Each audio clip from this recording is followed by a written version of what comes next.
Ito, may lumabas na video. May lumabas na video, mga bossing, na ano siya, na parang ano naman siya, parang alive and kicking naman siya. O ito, panoorin natin itong video na ito, ha? Para sa mga kababayan nagmamahal sa iyo, sir. O, sa mga kababayan daw nagmamahal sa kanya. Claire Castro, sino? Ikaw lang naman nagmamahal dyan. Tain eh. Wala naman nagmamahal dyan, ikaw lang nag-iisa ka.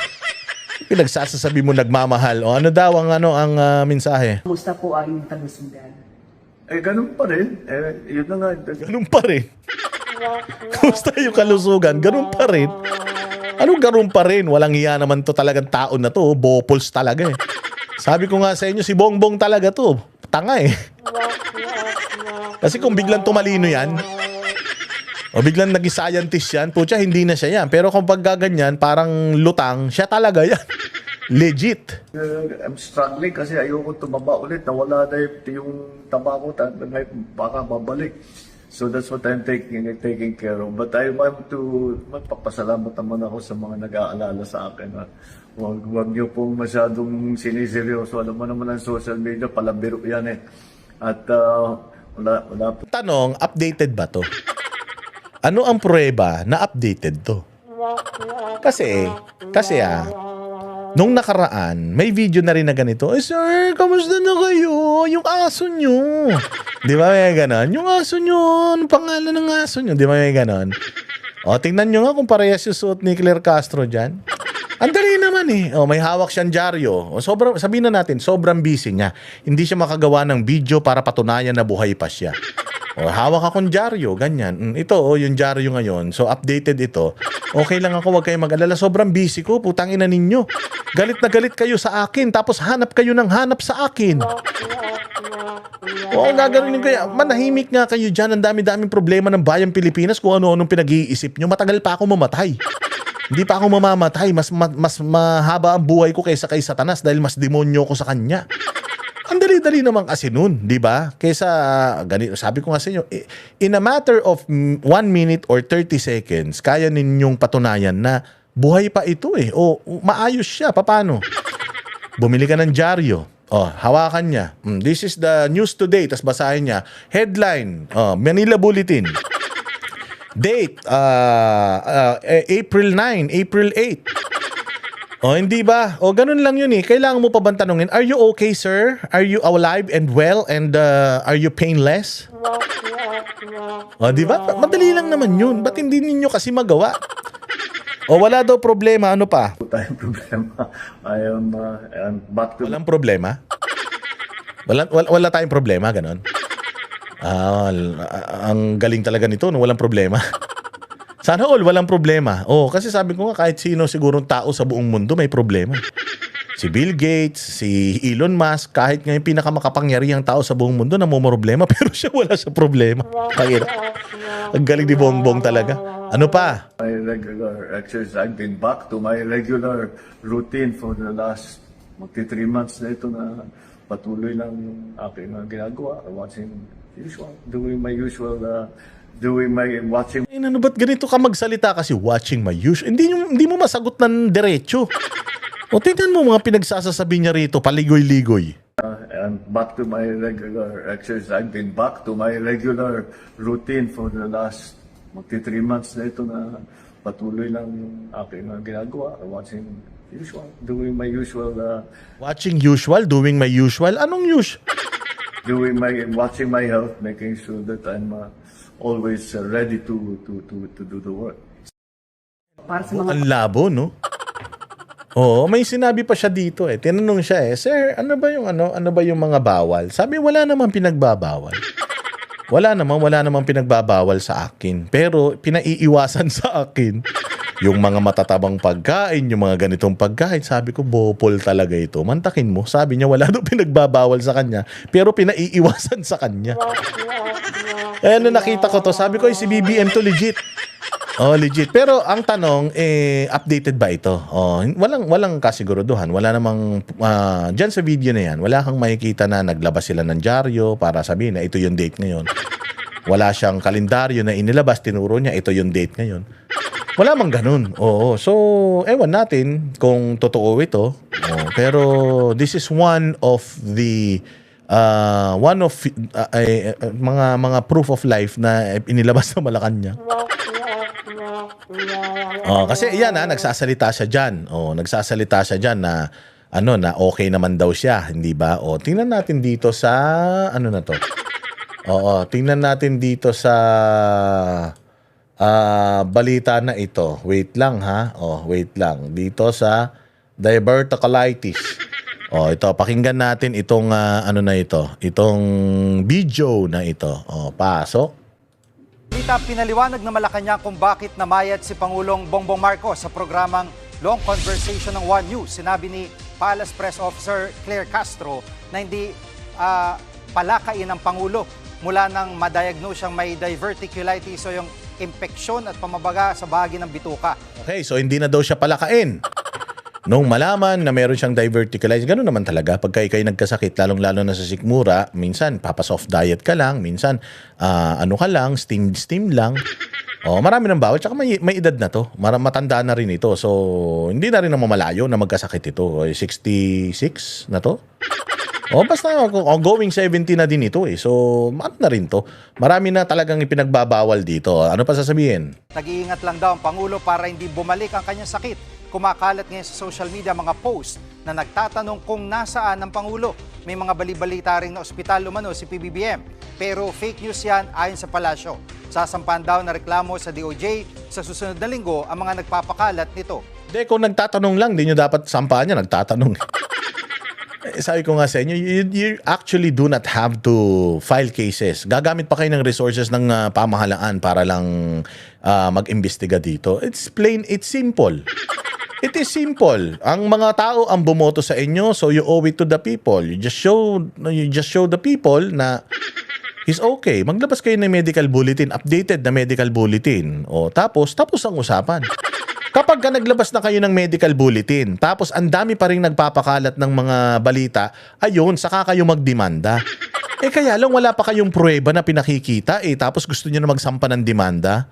Ang sabi nila, kapag nagsampa ka ng demanda, ibig sabihin, pinatitigil ka sa ginagawa mo. So kung halimbawa ako, sampahan ako ng demanda, ibig sabihin, pinatitigil na nila yung ginagawa ko. Kung binabanatan ko si Bongbong, pinatitigil na nila akong banatan si Bongbong, tama? Before mo patigilin yung isang tao na mag-speculate, magpakita ka muna ng pruweba na okay lang. Ngayon sasabihin nyo na naman, the burden of proof is with the accuser. Ayaw naman namin mag-asampa ng kaso sa korte. So, pwede kaming hindi magpakita ng pruweba, tama? Pero pwede kami mag-speculate. Kasama yan sa freedom of expression, yung pag-speculate. Kapag ka nakikita mo, pwede kang bumuo ng tawag dito, istorya sa isip mo. Ngayon, kung wala kang pruweba, patunayan mo na mali yung sinasabi ko. Kasi pag sinabi mo sa akin, patunayan mo nga yung sinasabi mo, wala naman akong patunay talaga. Hinahanap ko lang talaga siya kasi hindi ko siya nakikita. Ngayon, magrereklamo ka sa akin. Didimanda mo ko. Pag dinimanda mo ako para malaman mo na fake news yung sinasabi ko na wala siyang colon cancer, kailangan maglabas kayo ng medical bulletin na talagang cleared siya sa sakit na yun, na wala talaga siyang colon cancer.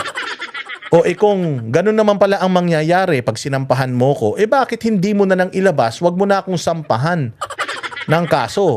Kasi kapag inilabas mo na, ito po yung medical bulletin ng presidente, nakalagay po dito, ang sakit niya, bulate. Ang sakit niya, kabag. Ang sakit niya ay ang sakit niya ay nakakain lang ng panis na arroz caldo, ganun. Ayan. Kung may nilabas na kayo na ganyan, tapos sinabi ko ngayon na, peke yan. May cancer talaga siya. Ayan, pwede mo na akong kasuhan. Kasi naglabas ka na ng pruweba, pinagpipilitan mo pa rin, sinasadya mo nang magpakalat ng false na news.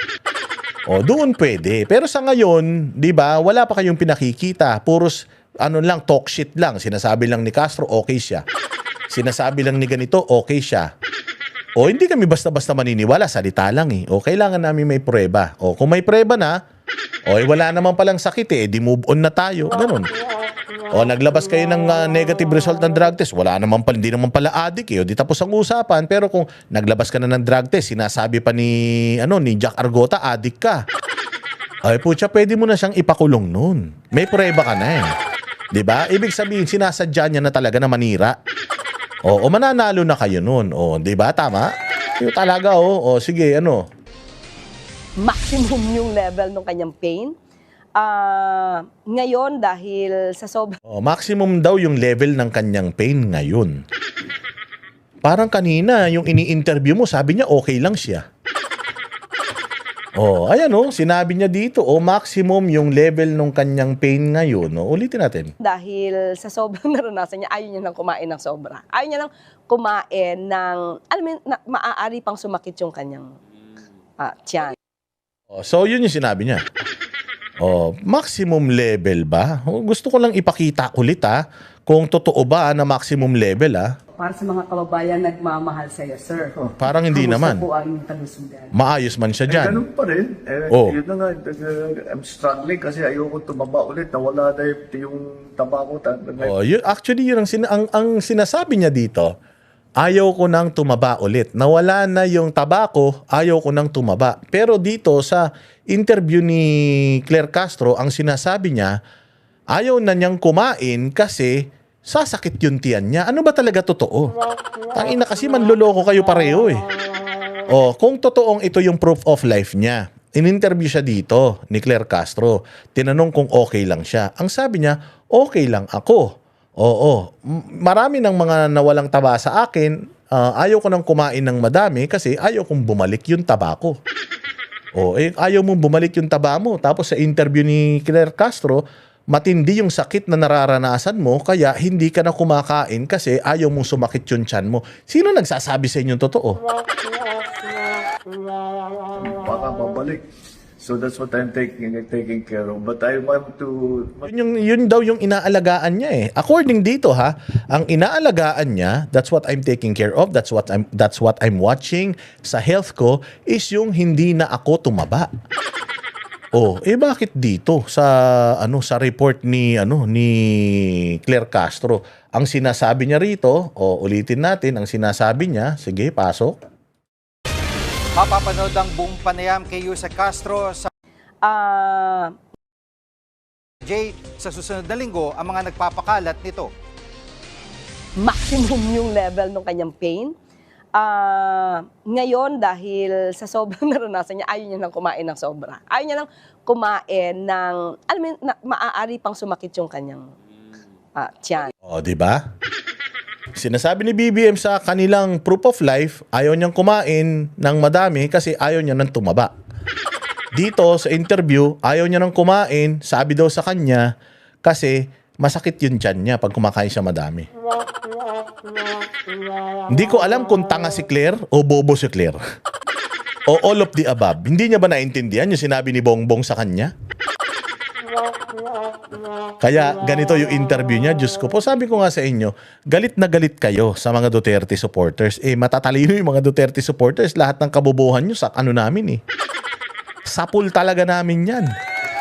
So ngayon, yun lang naman yung natin, masasabi natin dyan. So kung buhay, di mabuti, magtrabaho.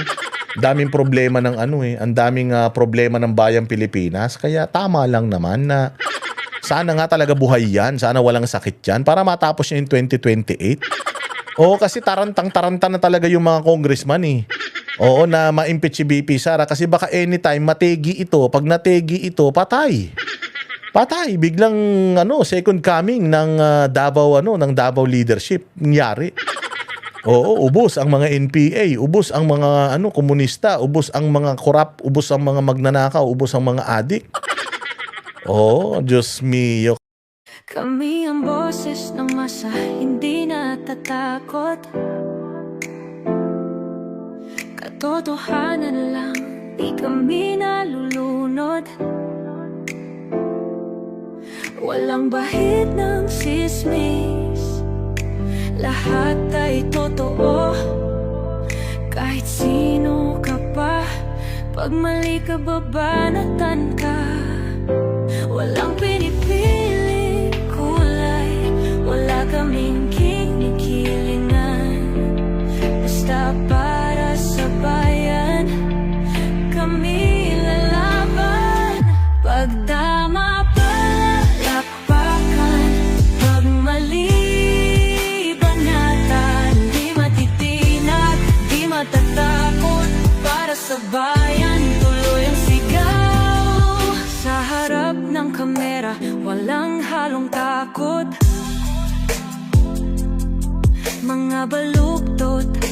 kayo'y